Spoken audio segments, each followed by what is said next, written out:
اے ایمان والو، نہ تو اللہ اور رسول سے خیانت کرو اور نہ اپنی امانتوں میں خیانت کرو، اور تم ان باتوں کو جانتے ہو، اور جان رکھو کہ تمہارا مال اور اولاد بڑی آزمائش ہے، اور یہ کہ اللہ کے پاس نیکیوں کا بڑا ثواب ہے۔ مومنو،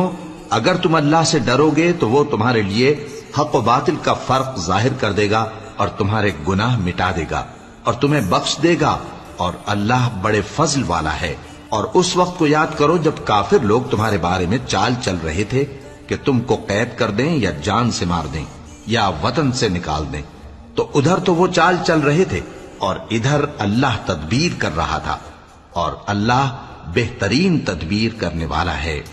اور جب ان کو ہماری آیتیں پڑھ کر سنائی جاتی ہیں تو کہتے ہیں یہ کلام ہم نے سن لیا ہے، اگر ہم چاہیں تو اسی طرح کا کلام ہم بھی کہہ دیں، اور یہ ہے ہی کیا، صرف اگلے لوگوں کی حکایتیں ہیں۔ اور جب انہوں نے کہا کہ اے اللہ